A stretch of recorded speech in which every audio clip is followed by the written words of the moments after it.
पर काबा कुछ बताओ ना ज्यादा तुझको बताए है कि हमारे बीना भाभी है आप सब इसका पहचानत है और ये हमारे भौजी कमर तोड़ नाचे वाली रेखा रमन और ये सब हमें चाहत रही और हिंदू पाटे हैं एक हिंदू शर्मा बैठी पंडित मंजू की भजन ढोलक में बनी है और अंजू मंजू भक्ति की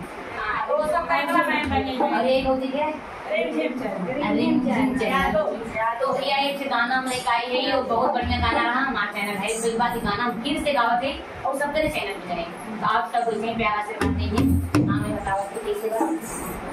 अरे फूटी गई गेहुआ फुलाई गई